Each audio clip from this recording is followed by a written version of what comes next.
All right, time to get into liver health here. So let's get our slideshow going.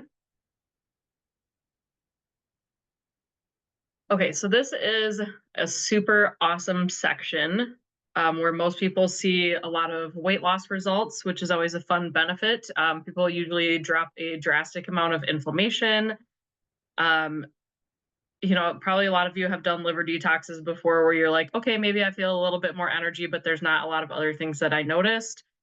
The nutrients included in this section are really going to put your liver into like a hyper detox mode where, some people might get a detox reaction about 10 to 14 days in, where their body really just starts to like flush things either like out of their bowels or out of their skin. That's like the less fun side effect of it.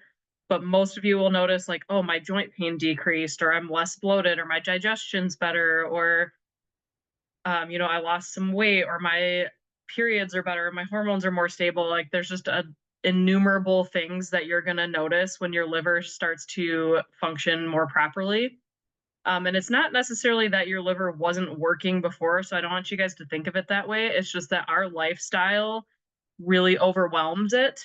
So we have all of these components that our liver is dealing with on a daily basis, right? So from our outdoor environment to alcohol to caffeine to excess sugar to allergies to drugs to stress, um things that we're putting on our body and in our body. Like there's just a lot that our liver's dealing with on a regular basis, so it's almost like our liver's in emergency mode 24/7, and it doesn't have like the time or capacity to dig deeper and work on things that are maybe more underlying and less important at that time. Because, for example, with alcohol, unfortunately, alcohol is a poison.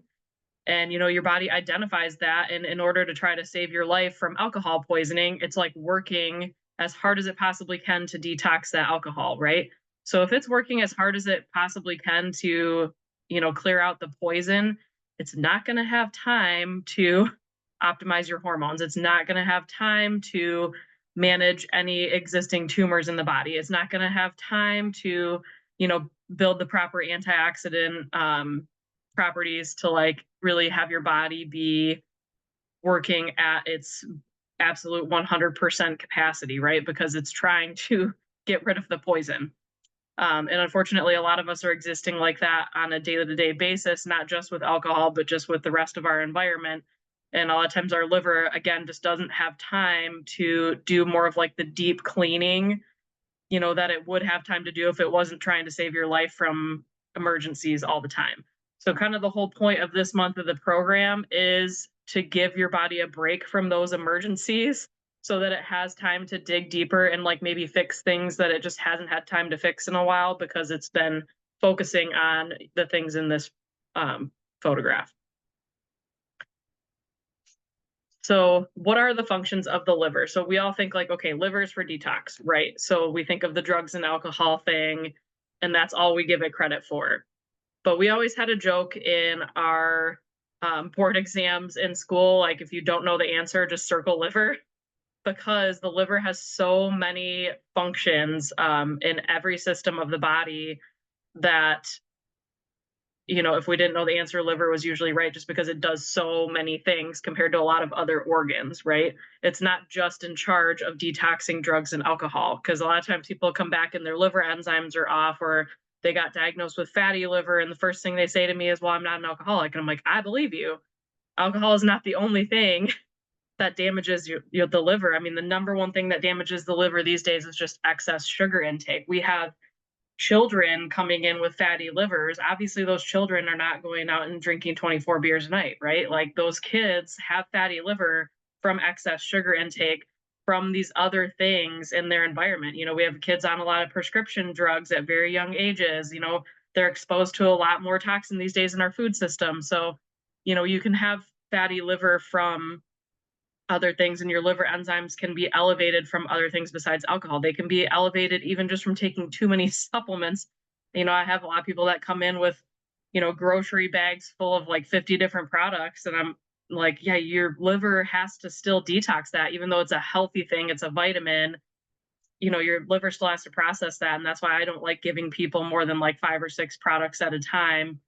I mean, I don't count like protein and greens because I count that more as like a food replacement. But actual supplement products, especially herbs, I don't like people being on more than 5 things at a time because your liver does still have to process that, even though it's not a prescription drug, right?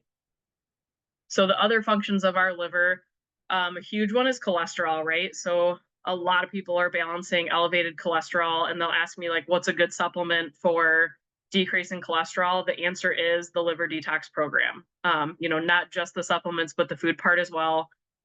Getting your liver optimized is what helps with cholesterol the most, and we have another slide coming on that. Really helps to balance hormones, especially estrogen. We are exposed to an extreme high level of estrogen and growth hormone in our food system and in our water supply. The liver is in charge of detoxing a lot of that. So a lot of people with excess liver symptoms, whether it's from terrible periods or extreme bleeding and just like trouble losing weight or like the estrogen belly or something, it can be because the liver's not able to keep up with the amount of estrogen that we're exposed to, especially with birth control. This can get overwhelmed very quickly.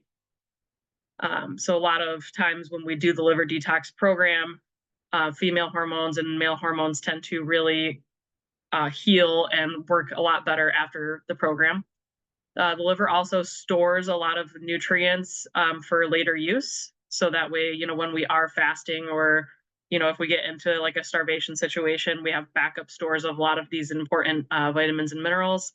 It is hugely in charge of blood sugar balance for anybody that feels like, oh, I get hypoglycemic or I get lightheaded and stuff. It can be because your liver's having trouble keeping up with your blood sugar fluctuations. Production of bile, which is huge because bile is in charge of a lot of that cholesterol metabolism. It is in charge of helping you digest fats. It is in charge of, binding fiber and dragging it through the system. A lot of people, if they eat fiber and they get more constipated, it's because they don't have enough bile because it's like the WD-40 that gets things moving through the gut. Getting the bile flowing for a lot of people is helpful for constipation. That's why a lot of times we have to increase our fat consumption in order to improve digestion, is to get that bile released to be the WD-40 to go through. And that's why a lot of times if you get food poisoning, for example, things will go too fast, is because your liver and your gallbladder like really spasm and pump out a lot of the bile to uh, flush out the bugs because it is antimicrobial. We have protein synthesis, the balance of our immune system, and the other really big one we have is thyroid conversion into the active form. So a lot of people even take thyroid replacement and then just be like, I still have all these symptoms of my thyroid being low, even though I'm on replacement, or even though my TSH is normal on my blood work. It can be because your liver is not converting to the active form properly. And, we might need to do a liver detox program like this or boost our selenium or some of the other conversion nutrients that our liver need to make active thyroid hormone. So you can see how the liver is involved in a lot more than just drugs and alcohol detox, right? Even when we're talking about allergies, huge amount of allergies is caused because like the liver is too backed up and needs help flushing things out. A lot of our like histamine detox and such is in the liver. So, I mean, I bet all of you have at least one symptom that you could think of from this piece of from this picture to think, okay, this is definitely not working in my liver. Or not that it's not working, it's just my liver's not having time for it because it's busy with all those other emergency procedures it's doing on a day-to-day basis. Because I know my brother gets nuts when he says, oh, the liver is always detoxing. He's a medical doctor. And I'm like, oh, you know what? You're right. The liver is always detoxing. It's never that it's not detoxing. It's just that it's running through these emergencies on this list. So it doesn't necessarily have time for all of the things it's supposed to do on this list. So how do we give the liver a break is the question. That is the main focus of this month of our program, right? So, decreasing crappy food like we have been for the first month is one of the main things that give the liver a break, right? We're not having all these processed foods, high sugar foods, high seed oils or man-made nutrients that our body has to detox because it's not recognized as, a human ingredient, if you will. So we've already accomplished a certain amount of things to give the liver a break in the first month of this program. But, all of the blood flow from your gut goes directly to the liver. So if your gut has been, kind of clogged up and not functioning very well for a while, your liver has had to clean up the blood from that. And, like I said, it's been on overdrive. So we want to give it a break. So one of the things we can do is eat less or fast. So fasting, we're going to go through in the next video as far as like different options for fasting to give your liver a break. Avoiding drugs and alcohol is, I guess, the more obvious one, but there are a lot of us that maybe haven't avoided alcohol for longer than a week in a long time, and that can be very helpful. It is very helpful. It's very hard to do a liver detox with alcohol present. Not eating late at night is helpful because most of our liver detox happens at about midnight. So if we have a lot of food on our stomach at that time or a lot of alcohol on our stomach at that time, it's hard for us to go through proper liver detox phases. Less exposure to toxins, whether that be on the skin or in food. So we went over the food part. We're going to be over a lot of the skin part in the next few slides. Having clean water sources, making sure we have adequate iron intake. You should all be eating adequate iron after the first month of this program. Hopefully you're not avoiding darker cuts of meat because iron is required for every phase of liver detox. And then we'll be going over some bonus things such as castor oil packing and coffee enemas that can help accelerate liver detox as well. So back to our note on cholesterol here. Cholesterol is produced in the liver. So like over 80% of your cholesterol numbers is based on how happy your liver is. Actually giving up cholesterol in your diet really only changes your numbers by like 10 to 20 points, which is usually not enough to satisfy your doctor and avoid statin medications, right? So if we want to change our cholesterol by more than 10 to 20 points, we really have to concentrate on liver health, whether that be, like the nutrients and supplements we're doing during this program or some of the foods we're avoiding during this program. Balancing our blood sugar are really big things for controlling the cholesterol, right? So like I said, giving up cholesterol, not the whole picture, really only going to change about 20%. The other 80% is how happy your liver is. So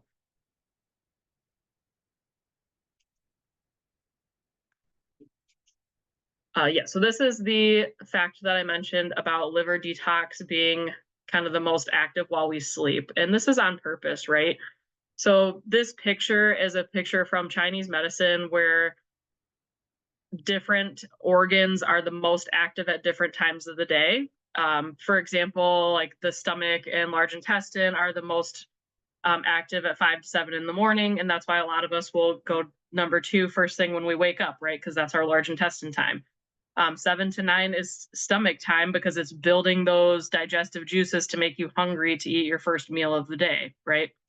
The liver detox part is supposed to happen while we sleep because ideally you're going to have a somewhat empty stomach. So your body's not focusing on digestion and some of these other things. It's focusing on detoxing while we sleep, right? So if we're not sleeping or if we're eating really, really late at night, then a lot of times our gallbladder and liver times that, like 11 p.m. to 3 a.m. can get trashed. So if we want to have better liver detox function, not eating late at night and going to bed are definitely very important components to making this, acupuncture clock work properly so that we are getting a good flow of energy between our different our different systems.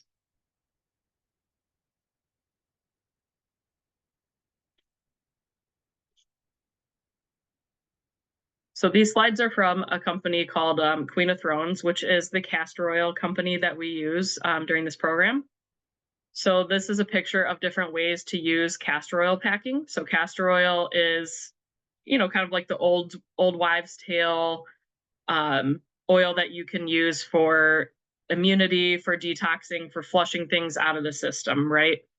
I'm not a big fan of drinking it. I think that that's extreme. It tastes terrible. It's super, super thick. It definitely puts your bowels into like a uncomfortable spasm where it flushes things out maybe like too aggressively. So doing this castor oil packing where you actually drizzle castor oil on, these fabric pads and then strap them around the right side of your rib cage, where the liver and gallbladder are located, is a lot gentler of a way to introduce castor oil into the system. But it does really help with pumping that bile through.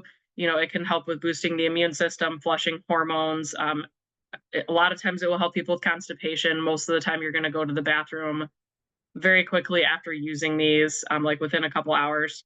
So I always tell people, maybe try to do this at night because A, in the evening is your liver detox time. B, if you do have an episode where, oh my gosh, that castor oil hit hard and I had to rush to the bathroom, you're usually going to be at home during these times. But I usually just say like start with 15 minutes and maybe work your way up to an hour.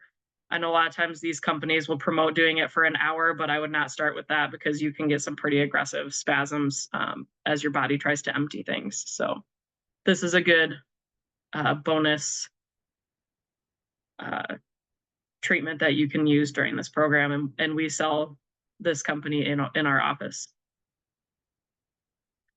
Yeah, so like I said, when we're doing the castor oil packing, we're going to drizzle about a tablespoon of the castor oil onto our pad here and then put it on the right side of our rib cage. And if you want to have a extreme treatment, you can add like a heating pad as well, and then you're going to sit it on there for 15 minutes to an hour, before you go to bed at night. Just put it on while you're watching Netflix, and it'll give you a healthy fat to help your gallbladder work better as you sleep.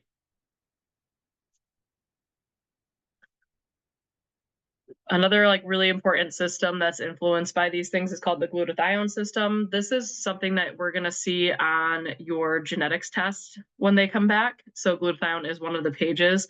It's a very important antioxidant for killing cancer. So we really want to make sure that this system is working well so that our body is not, just like drowning in toxins and developing cancer.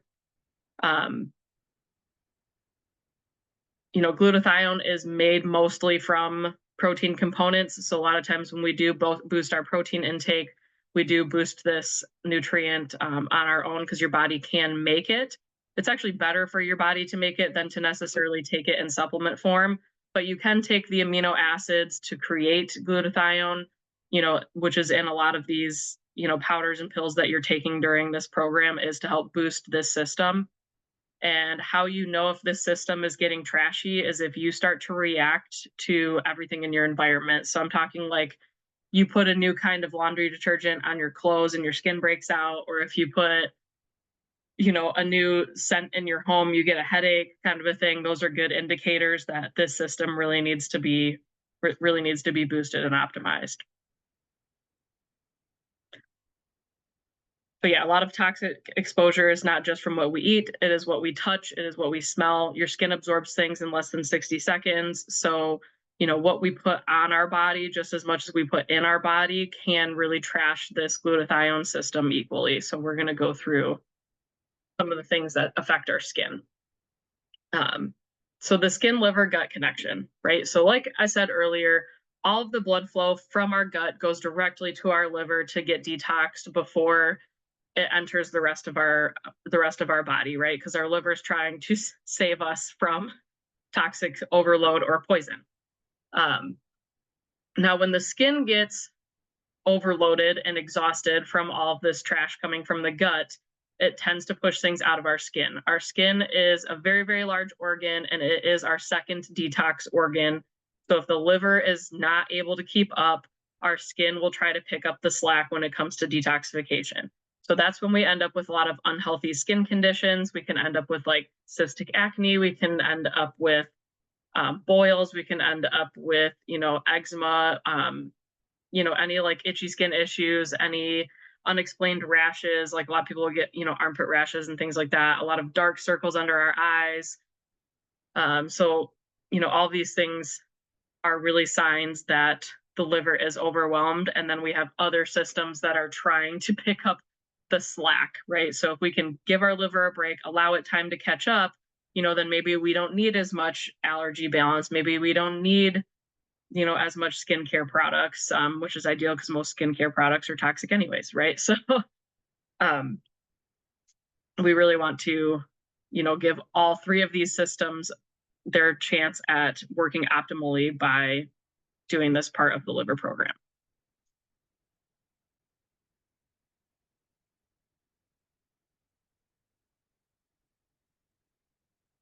Okay, so different things that can deplete that glutathione system we're talking about. So we have water contaminants, drugs, heavy metals, smoking, alcohol, pollution, household chemicals, radiation, and a crappy diet. So we're going to go through each one of these if we haven't gone through it in the last month already.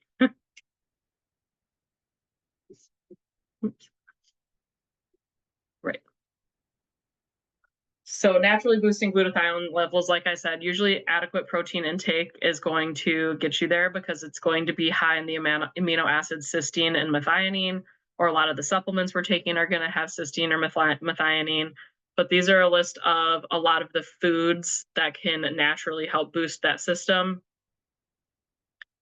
But like I said, most of it is going to be things that we have already been including in the last program, like our beef, chicken, tuna, eggs, turkey, a lot of these like meat-based things are going to help us boost those amino acids. But there are also a few vegetables like Brussels sprouts, broccoli, cauliflower, asparagus, garlic, and onions that can help boost the system as well.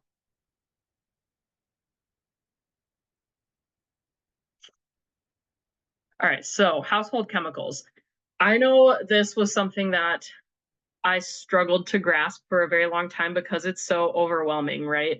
Like, for example, you go to Target and it's easy to feel like there's not a single brand there that's actually clean. Like, this is especially true for like the makeup and body care section, right? Like, I don't think there's actually a single good brand there. Same thing at most grocery stores. There's actually not a single clean brand there. And you're like, okay, well, if it's not even an option at a lot of these stores, how in the heck am I going to, find a good experience and find a good product, right? So one thing that can be helpful is there's an app. It's called Yucca. That's something that you can actually scan labels of food or body products, and it will tell you how clean it is, so that it can help find you brands, where you live, because maybe you have different brands available than I do. But I honestly have surrendered to ordering online for a lot of these because, like I said, most grocery stores, there's not even a good clean product in there, or they finally will have a good clean product and it'll get bought out by a different company and then they trash the product that used to be good. So really just ordering online, unfortunately, can be the easiest for some of these, unless you have like a really good health food store in your area. But obviously that's not an option for every town or city.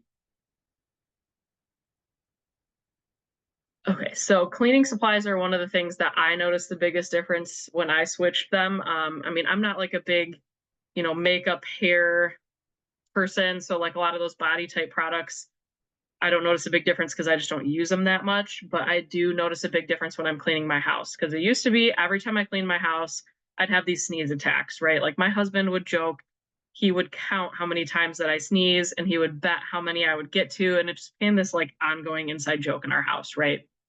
Um, but when I switched to some of these cleaner products, I do not have these sneezing experiences after I clean. I used to just blame it on the fact that I was kicking up dust.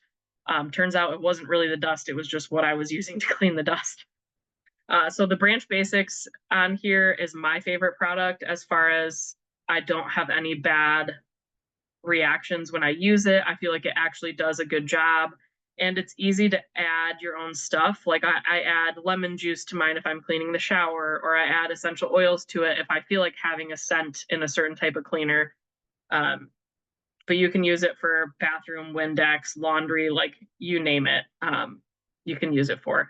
Not my super favorite for laundry. I prefer, I think it's called Clean People, or Earth Breeze, but you can use it for the laundry. We do use the wool dryer balls, as opposed to fabric sheets. We do use, vinegar for our fabric softener.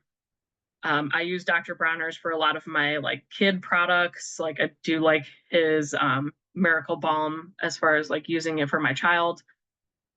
Things that are available at grocery stores tends to be this Everspring brand, 7th generation, and Method, which are going to be better than the alternatives, but they still aren't necessarily like my favorite. When I was using the Method stuff, I still feel like I had some amount of like sensitivity to it, and I just feel like the Branch Basics like was the absolute cleanest.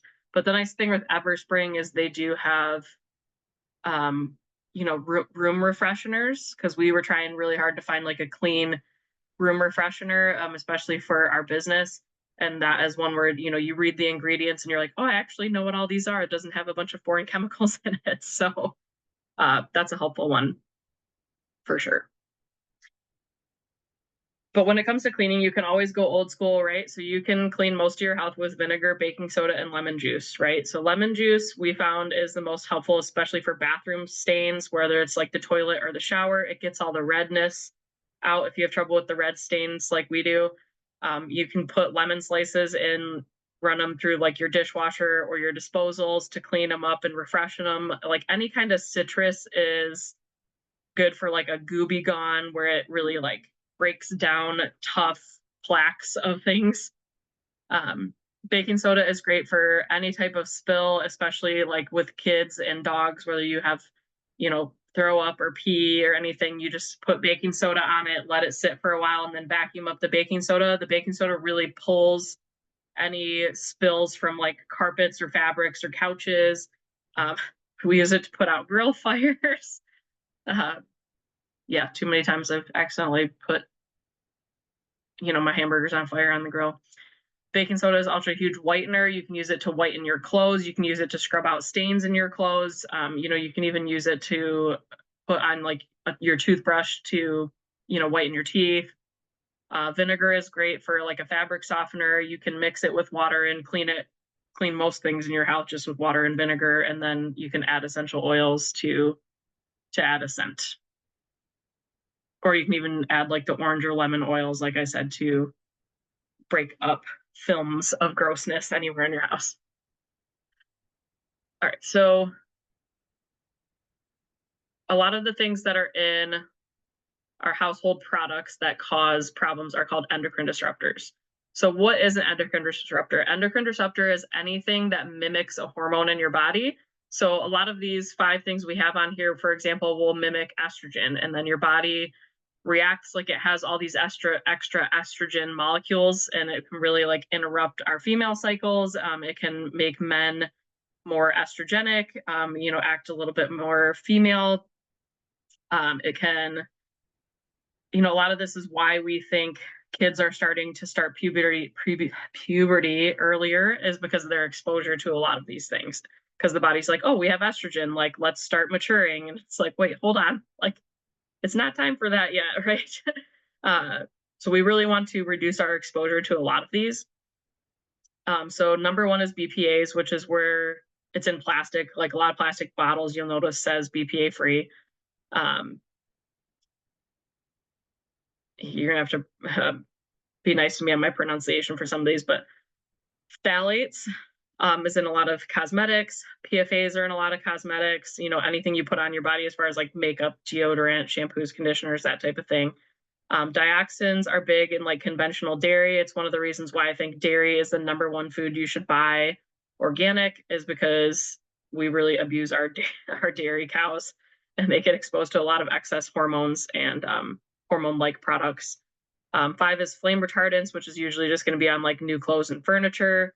If you're getting new carpet and things like that, you can ask to have it not sprayed with these things before you buy it. Or if you are buying new furniture, sometimes it's nice to just let it, air out in the garage for a few days before you bring it in your house. I noticed like a lot of products that are sold in California, for example, they actually started putting cancer warning tags on them. If you buy even just like a coffee table, a lot of times it'll have oh, this is, risk of cancer, because they spray it with these flame retardants that are disruptive to our systems. But like the number 1 estrogenic compound is scents, is fragrance. So be very, very careful about anything that you buy that is scented, whether it's for your laundry, for the plug-it-ins, for perfumes. A lot of these artificial fragrances are toxic to our body. So try to stick with essential oils, or at least something where when you read the ingredients, you recognize them. Like I said, with the Everspring, when you read it, it'll say, lemon, water, vinegar, or something where you recognize all of the ingredients. Then it's going to be a lot safer and it's not going to affect your estrogen so bad. So there's another category besides the estrogenic endocrine disruptor type compounds, and this is called obesogens, which is what it sounds like. There are compounds that they are now linking to being the cause of obesity, right? So a lot of obesity today, is from your stereotypical things like I eat too many calories from fast food or I don't exercise enough. But there is this whole other section of things that cause obesity besides just those two. And that is a lot of these types of food products or products that we put on our body. So whether you're talking about, the poisons from plastics or preservatives or our personal care products or drugs or those flame retardants, especially if you're in a job where you're chronically exposed to these, like hairdressers are exposed to a lot of toxic products, and like certain types of breast cancer and ovarian cancer are very, very high in that profession because they're exposed to so many of these, parabens and phthalates and things from these, cosmetic products. So especially if you're in a job that deals with them, really try to, change the products you're using for that job to be as clean as possible, because, it can be disrupting your hormones, causing obesity, or, clogging up that glutathione system, like we said, and eventually contributing to cancer. Clean makeup is so difficult. Because what I found with clean makeup is you're always going to be sacrificing some level of quality. Like I mostly use the Beauty Counter one that's in this photograph. But like I liked the powdered stuff better than the liquid, but I use the liquid because it's cleaner, and I do notice that I have less breakouts and I just feel like my skin tolerates it better. Like the mascara runs a little bit because a lot of those anti-running materials in the cosmetics, are the stuff that's toxic. So there's always going to be some give and take with the cosmetics. But I think the most important thing is to get a clean foundation, because really that's what's covering the whole surface area of your skin the whole day. But I really feel like, the more days that you can go without it, the better, because even if you're having the cleanest product available, if it's covering all of your pores, it is decreasing the amount of detox that your skin can do, right? Because you have all of these, little mini livers, if you will, these mini detox systems in your skin. And if you're covering them up with an oil, all day, every day, there's going to be a negative repercussion for your skin health at some point. So definitely try to take as many breaks as possible from the foundation. At least if you're using, mascara or something, it's just touching your hair for the most part. It's not, clogging up the pores of your skin.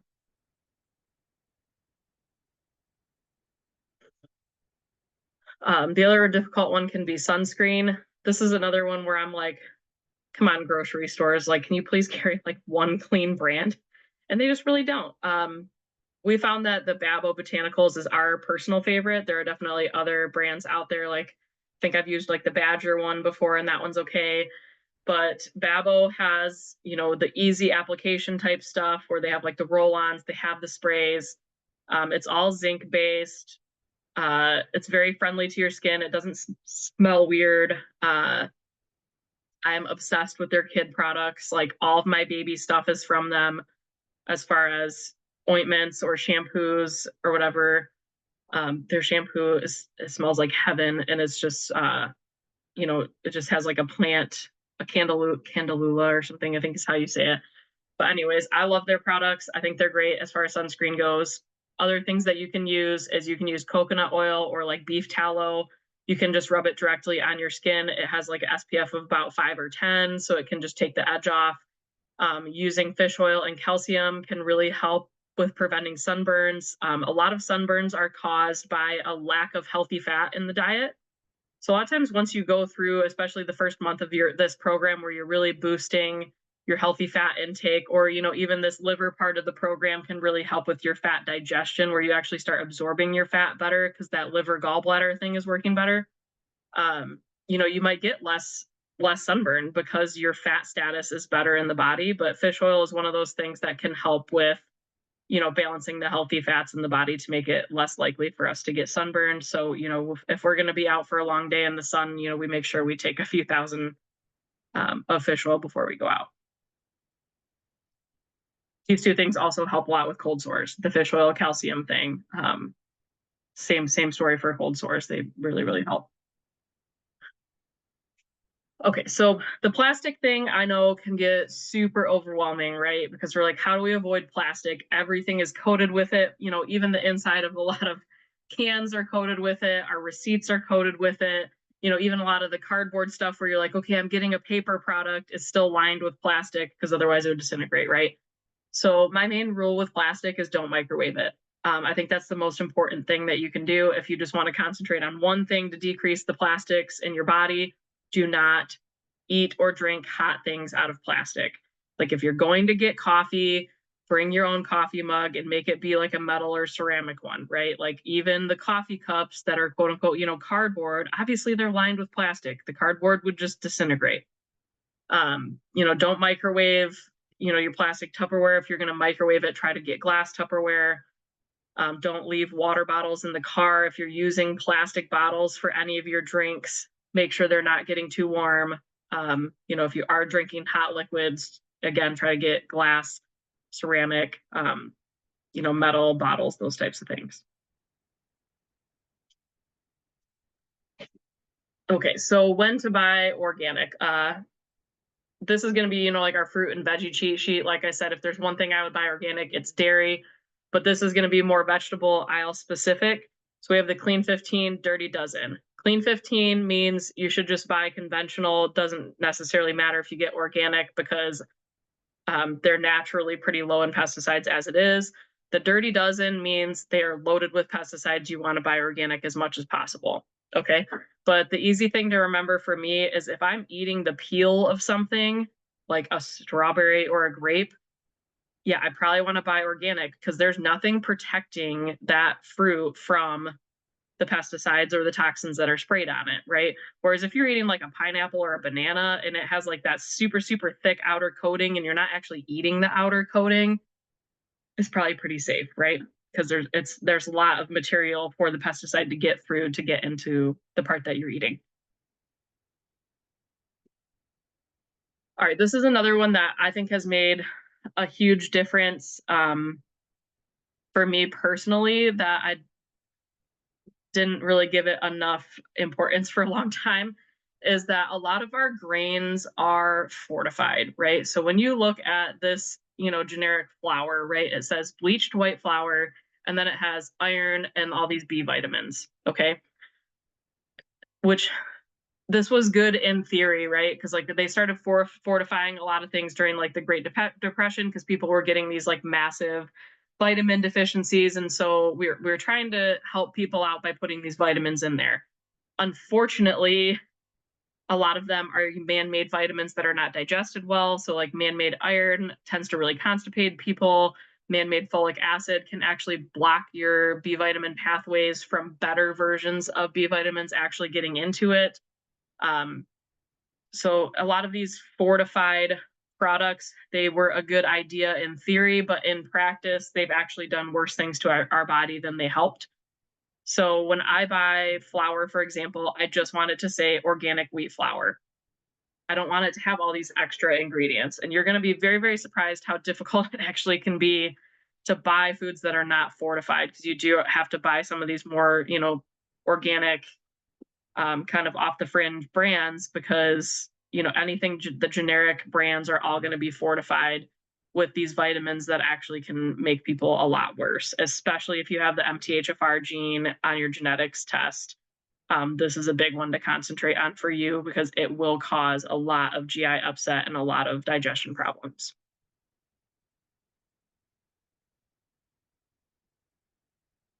Okay, so water quality is another one that can get overwhelming, right? Because you're sitting there like there's so many different ways to get clean water. Like, which is the best one? And really the answer probably is that the best one is, depending on the person, because it's going to depend on convenience factor, and then it's just going to depend on how your body reacts to certain things, right? So we have the Culligan system in our office and in our home. I like it because, we get the nice little faucet, which is separate. So I always know I can get my like water out of that faucet. I hooked it up to my ice maker. I hooked it up to my fridge. So anytime that I'm getting, water that I'm ingesting, it has gone through this reverse osmosis system. They come to my house, every couple months. They change the filters for me. I love it. I kind of would prefer to get a whole house system, but I mean, it can be very expensive and a lot of maintenance to get that implemented, right? So a lot of it's going to be like financially what you want to take on and then convenience factor. So a lot of people like these Berkey systems, but like pros and cons to that is like it takes up counter space. You have to refill it all the time with a pitcher of water. Like so I prefer the Culligan thing because it's already done for me. You can get nice like water bottle filters, like the clearly filtered. There's big things coming out right now, research wise, as far as like hydrogenized water to like improve balance of our body, or pH balanced water, because a lot of us tend to be more acidic, driving a lot of cancer production. So really, the answer is any type of filtration you get is going to be better than what you're drinking out of the tap, right? Because what we're drinking out of the tap a lot of times is fortified with a lot of, fluorine or chlorine. We joke that our water in Port Huron, when you pour it in a glass and you sniff it, it smells like a pool. So like getting some type of filtration is better than nothing, right? Is there an absolute best? Maybe, but I think that you could read 20 different articles and every single one is going to tell you that a different system is better. My thing is you just want to decrease as many toxins as possible. So like anything is better than just drinking it straight from the tap, or even a lot of, bottled water is literally just bottled tap water. So getting any of these types of systems is going to be better than nothing as far as avoiding as many chemicals as possible. A little bit more difficult is improving air quality because obviously we can't control the outdoors. I mean, we're really close to a chemical valley here in Port Huron, and obviously if we're outside or we have our windows open, we're going to be breathing that stuff. But especially in the winter when everything's really closed up and we're breathing all this, artificial air from heating and cooling systems, make sure your vents and ducts are cleaned, especially after doing home renovations. Because I know we bought a house that was just renovated and there was just like a lot of sawdust particles and, different, crud from them redoing all the different surfaces in our house. You can install UV filters on your HVAC systems. You can get HEPA filters in your, bedrooms for allergies. You can get easy ones just from, generic box stores. All these things can be very useful, or a lot of the UV ones can be very helpful as well if you have mold exposures in your home, especially if you buy like the medical office grade ones. They can be helpful for getting rid of toxins in the home. Because if you know you've been exposed to mold, you really want to get some air filters going in your house as soon as possible, because mold spores can really wreak havoc on your system and lead to a lot of really negative side effects. Okay, so that is it for this section, and then we're going to get into fasting in our next one here.